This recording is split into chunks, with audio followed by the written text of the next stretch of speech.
성경 말씀 봅니다. 신약 성경은 고린도전서 2장입니다.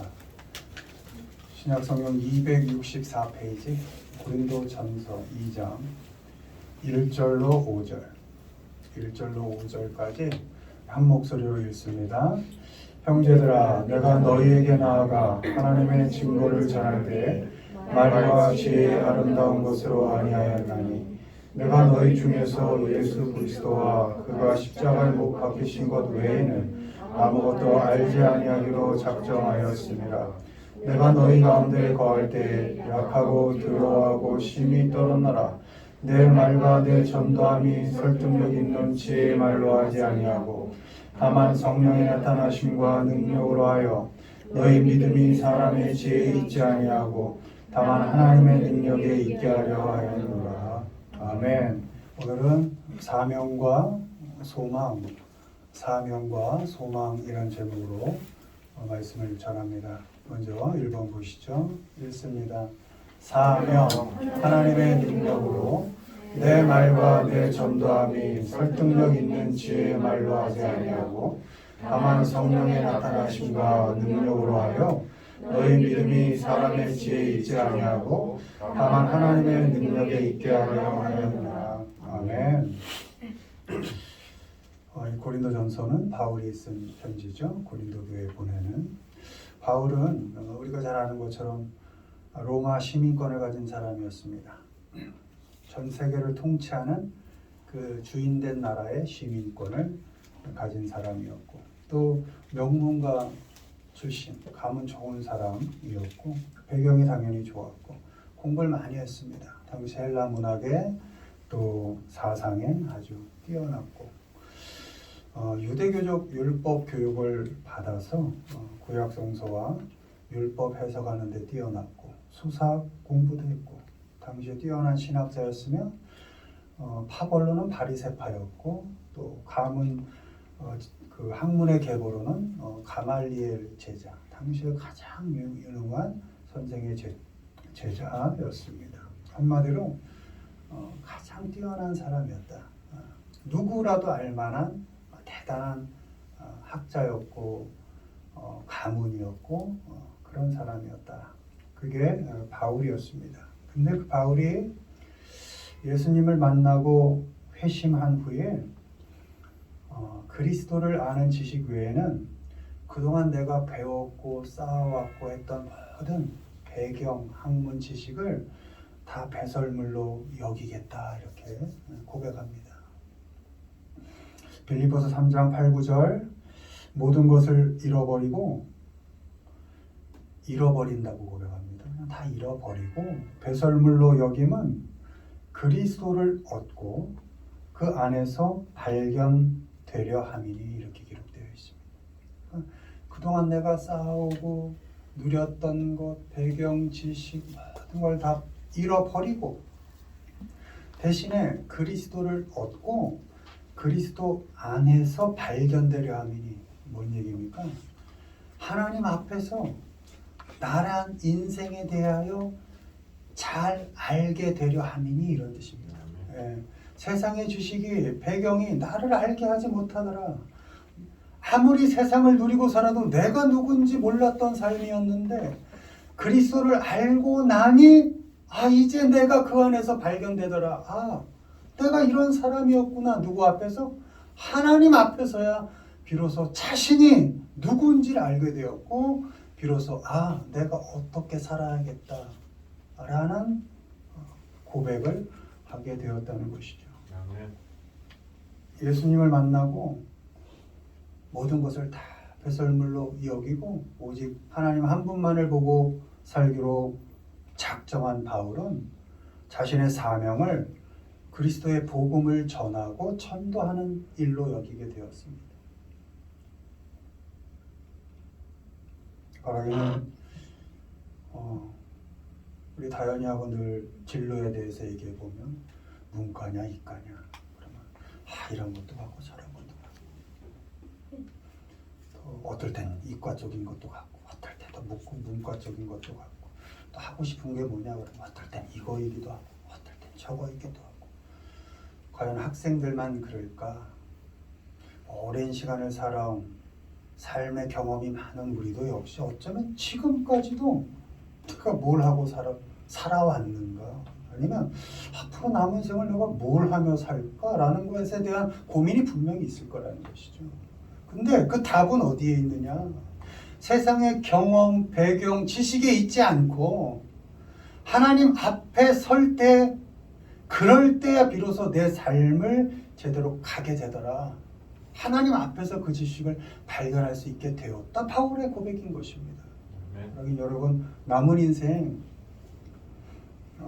방황하지 마시고 하나님 앞에서, 뭡니까? 말씀 앞에서입니다. 말씀을 읽는 가운데 내 삶이 이렇게 가야 되겠구나. 말씀을 읽고 기도하는 중에 내 삶의 방향이 이렇게 가야겠구나. 그것이 사명이거든요. 남은 인생 하나님께로부터 받은 사명 잘 발견하시고 그 길로 잘 살아가시기를 주님의 이름으로 축원을 드립니다. 아멘. 여러분, 비전과 꿈은 내가 꾸는 게 아닙니다. 아브라함이 언제 자기가 꿈을 꿔서 자기 집을 떠났습니까? 내가 지시할 땅으로 가라. 하나님이 가라니까 간 거죠. 요셉이 언제 자기가 꿈을 꿨습니까? 꿔진 거죠. 꿈을 꿔서 뭐 평탄한 삶을 살았나요? 노예로 팔려가고 감옥에 들어가고 자기가 꿈을 꾼 것이 아니었어요. 모세가 언제 꿈을 꿨나요?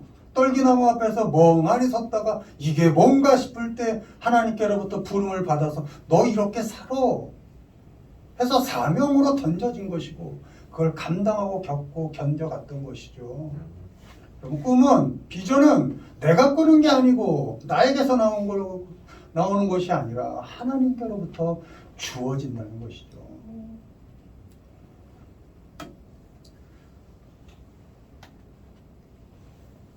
바울이 고백합니다. 내가 사명을 감당할 때 내 말로 하지 않고 내 전도함으로 하지 않았다.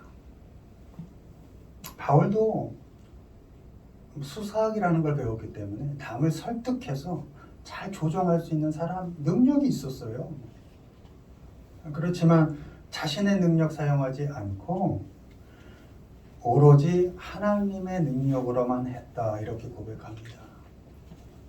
바울은 사역할 때 성령의 나타나심과 능력으로 했다. 데몬스트레이션인데 성령이 입증하게 하셨다.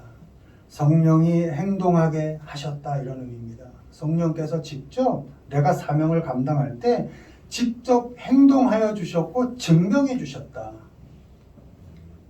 철저히 성령 하나님께서 내가 사명을 감당하는 가운데 하나님께서 직접 일하셨다. 때문에 rest on 이렇게 되어 있습니다. 바울은 철저히 하나님께 기대어서 일했다. 이렇게 고백합니다. 여러분, 믿음으로 살고 하나님께로부터 주어진 사명, 삶의 방향이죠. 그 길로 갈 때 내 능력으로 사는 건 아닙니다. 보잘것없죠. 나 이거밖에 안 되나. 참 한숨 나올 때 있죠. 나를 돌아볼 때 참 각오도 있고 결단도 있고 열심히 하고자 하는 의지도 있는데 돌아보면 이거밖에 안 되나 할 때 있죠. 그러나 실망하지 말라는 겁니다. 기댈 분이 계시니까. 사명을 주신 분도 하나님이시고 너와 함께 일하실 분도 나 하나님이니까 나에게 기대어 가라. 하나님께서 그렇게 말씀하시는 겁니다. 아멘. 하나님께서 능력으로 우리를 떠받쳐 줘서 일하게 하신다는 겁니다. 하나님의 능력을 여러분의 삶 가운데 인정하셔서 하나님의 능력에 철저하게 기대서 우리에게 주어진 맡겨진 삶, 누가 볼 때 작다 할 수 있고 누가 볼 때 그거밖에 안 되냐 할 수 있지만 묵묵히 우리에게 주어진 삶, 세상 눈치 보지 말고 하나님 주신 능력으로 하나님께 기대어서 감당해 가시기를 바랍니다. 아멘. 우리의 처한 형편과 상황이 사명을 수행하는 조건이 될 수가 없습니다. 그리고 그 조건이 사역의 어떤 결과를 만들어내는 것이 아닙니다. 우리가 어떤 자리, 어떤 형편에 있든지 하나님께서는 하나님의 능력으로 우리에게 부여해 주신 그 사명을 감당하게 하십니다. 하나님께서 함께 일해 주십니다. 우리는 어떤 조건 속에서도 하나님의 능력을 온전하게 전적으로 인정하고 기대면 됩니다. 그러면 하나님께서 직접 일하십니다. 나에게서 이 사명을 감당할 만한 가치를 찾을 필요가 없습니다. 모세가 하나님께 부름받았을 때 매일이 핑계였습니다. 난 아무것도 할 수 없습니다. 하나님 쪼르륵 달려와서 내가 가서 뭐라 그럽니까? 이리 해라. 가서 하고 나서 쪼르륵 달려와서 그 다음 난 뭐합니까? 난 말도 못합니다. 말주변도 없습니다. 괜찮다. 내가 형 붙여줄게. 나에게서 가치를 찾을 필요가 없다는 겁니다. 하나님께서 사명을 부여하셨을 때는 하나님께서 일할 힘도 주신다는 것입니다. 아멘. 여러분에게서 가능성 찾지 마십시오. 내가 가치가 있어서 하나님께서 사명을 부여한 것이 아니고 내게 능력이 있어서 하나님께서 사명을 주신 것이 아닙니다. 우리가 부족하고 연약한 것, 틈만 나면 죄지려고 그러는 것, 아니 나도 모르게 죄에 빠지는 그런 약한 인간이라는 걸 하나님께서는 이미 알고 계십니다. 그래서 말할 수 없는 탄식으로 우리를 위해 간구하시면서 우리와 함께 일하시면서 선한 열매를 맺고자 지금도 간섭하고 계시다는 겁니다. 여러분, 내가 힘이 되는 것이 아니고 나와 함께 하고 계신 하나님이 나의 능력이 되시는 겁니다. 능력이신 하나님께서 직접 일하십니다. 하나님께서 능력으로 일하신다는 것을 여러분 삶에서 인정하시고 부족한데요.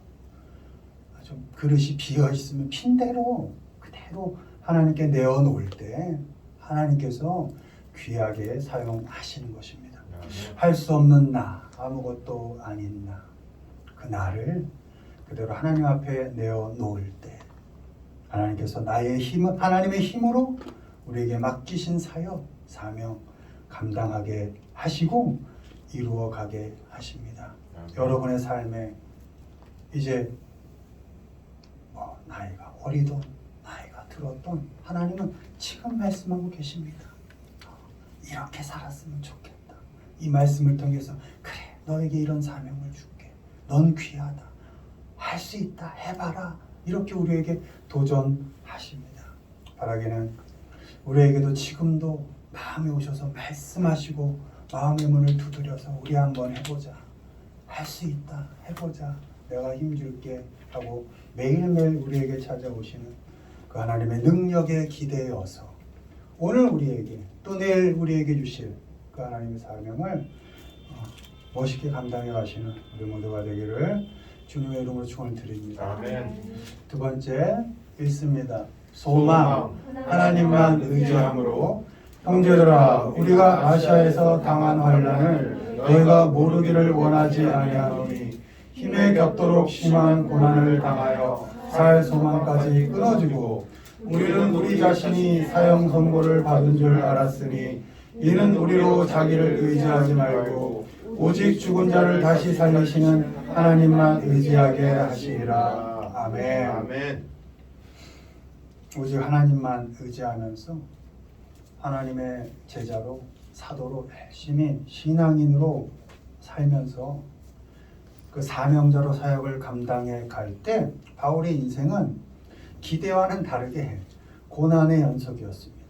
참 하나님 사명 이왕 맡기셨으면 조금 수월하게 감당하게 하고 좀 건강도 주시고 일할 재물도 좀 주시고 좋은 사람들도 좀 붙여주셔서 내가 하나님의 일을 하니까 좀 할만하구나 하고 좀 편하게 할 수 있게끔 하셨으면 좋았을 텐데 사명을 감당하는 길이 매일매일이 고난의 연속이었고 견디기가 힘든 과정들이었습니다. 어쩌면 절망 속에 빠질 수밖에 없는 형편이었습니다. 바울의 고백대로 오늘 내가 딱 죽어버리는 것이 좋겠지만 너무 힘드니까 그러나 내가 살아있는 것이 너희에게 기쁨이 된다면 그래서 그 어려움을 견뎌내는 겁니다. 그 옥고를 치러내는 겁니다. 포기하지 않고 바울은 그 모든 어려움과 힘든 과정 속에서 그래서 더욱더 하나님만을 의지하게 됩니다. 하나님께만 소망을 두게 됩니다. 바울이 당한 고난 본문에 보면 재정적 경제적 어려움이 일단 있었습니다.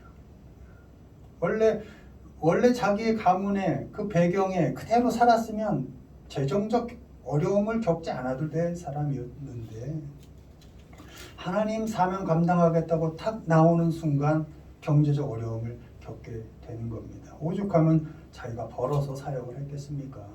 장막 기는 일을 하면서 물리적 신체적 위협이 있었습니다. 언더 더 프레셔라는 건 물리적으로 압박을 당했다 이러는 겁니다. 맞기도 하고 그리고 참고 견디고 인내할 수 있는 그 범위를 넘어서는 고난이 있었다. 비욘드 이렇게 돼 있거든요. 그러니까 견디는 걸 도무지 어려워서 견딜 수 없는 그 너머까지의 고통을 당했다. 그래서 절망과 좌절할 수밖에 없었고 마침내 센텐스 정말 사형 선고를 받은 것 같이 힘들었다. 이렇게 고백을 합니다. 여기서 우리가 하나 알아야 될 것은 우리가 하나님께 사명을 받고 세상 모든 욕심 버리고 하나님 이제 주님께 왔습니다. 나를 보내소서 할 때 아주 아름다운 길만 놓이는 것은 아니라는 것이죠. 어려울 수 있고 힘들 수 있고 거칠 수 있고 아니면 당하지 않아도 되는 그런 억울함을 당할 수도 있는 그 길이지만 그 길을 걸어가라는 것이죠. 하나님께서 맡기신 그 짐을 지고 가라는 것이죠. 십자가와 같은 길이라도 그 길을 가라는 것이죠. 너를 편하게만 인도하는 하나님이 아니라 네가 어떤 어려움 속에 있어도 그 어려움을 나도 같이 감당하며 가겠다 라고 말씀하시는 분이 하나님이신 겁니다. 바울은 고백합니다. 이 모든 어려움 속에서 그래서 나는 더욱더 하나님만을 의지하겠다. 하나님만을 소망하며 살겠다. 이렇게 고백합니다. Rely on God. 바라기는 우리의 인생도 오직 하나님만을 의지하며 사시기를 바랍니다. 도무지 희망을 가질 수 없는 세상을 살아가지만 그러한 매일의 삶 속에서도 하나님만 의지함으로 소망의 삶을 이어가시기를 바랍니다. 여러분 세상 보면 내일은 더 나아질 것 같지 않고 어쩌면 내일 모레는 더 악해질 것 같은 우리 자녀에게 그 악해지는 세상에서 너 하나만큼은 살아남아라 밖에 말할 수 없는 너무도 악한 세상. 그러나 그 세상 포기하지 말라는 겁니다. 그 힘든 세상 속에도 난 너와 함께 할 거고 너희 자녀와 함께 할 거니까 그 어려움 너무나 포기하고 싶을 것 같은 그 절망 가운데서도 내가 함께 할 거니까 나 하나님 의지하고 그래도 소망 가운데 그 하루하루를 살아가길 바란다. 이것이 하나님의 말씀인 것입니다. 여러분의 매일의 삶 속에서 포기하지 마시고 하나님만 의지함으로 소망을 이어가시기를 바랍니다. 오직 하나님 한 분입니다. 그 하나님만 의지해야 합니다. 여러분 죽은 자도 살리시는 하나님 믿으십니까? 그 하나님께 소망을 두지 않는다. 도대체 세상 어디에 소망을 두고 살겠습니까? 다른 어떤 곳에도 소망은 없습니다. 사랑은 믿음의 대상 아니죠. 믿지 말라는 게 아닙니다. 믿어줘야죠. 자녀 믿어주고 친구 믿어주고 믿어줘야죠. 그러나 그 믿음이 나의 삶을 가능하게 하는 근거가 되진 않는다는 겁니다. 믿은 주되 나의 삶은 변하지 않는 하나님 그 한 분에 대한 믿음으로 사는 것. 여러분 사람 믿음의 대상 아닙니다. 사람에게 소망이 있습니까? 사람 보면 소망 있나요? 아니죠. 없습니다. 사람은 그저 사랑해야 할 대상입니다. 사람 볼 때 결코 의지하려 하지 마시고 소망을 그 사람에게 두려워하지 마시고 어떻게 하면 저 사람 더 사랑할 수 있을까? 내가 어떻게 하면 저 사람 조금 더 사랑해 줄까? 그것만 고민하시면서 살면 됩니다. 사람 의지하지 마시고 사람에게 소망 두지 마세요. 다 변할 겁니다. 조건, 형편, 상황, 소망 있나요? 아니죠. 상황 변하죠. 항상 변하죠. 변하는 것 의지할 필요 있나요? 없죠. 오늘 다르고 내일이 다를 그 형편과 조건에 소망을 둬서는 안 됩니다. 오직 결코 변하지 않으시는 하나님 한 분, 언제나 한결같으신 그 하나님 한 분만을 의지하시기를 바랍니다. 그 한 분만 의지하시고 소망 가운데, 너무 힘든 삶이어도 소망 가운데 살아가시기를 바랍니다. 힘들 겁니다. 계속 여러분 힘들 겁니다. 그러나 그 힘든 삶 속에서도 자폭하지 마시고 변하지 않으시는 하나님 한 분만 의지하시면서 여러분에게 주어진 사명, 여러분만 압니다. 작던 크던 그 사명을 소망 가운데 잘 감당해 가시기를 주님의 이름으로 축원을 드립니다. 아멘. 말씀했습니다. 우리 모두가 오직 하나님의 능력으로 여러분에게 주어진 사명을 잘 감당하시기를 바라고, 오직 어려운 삶을 살아가지만 하나님 한 분만 의지하면서 절대 포기하지 마시고 소망 가운데 여러분에게 주어진 그 사명의 삶을 잘 겪어 가시기를 우리 주님의 이름으로 축원을 드립니다. 아멘.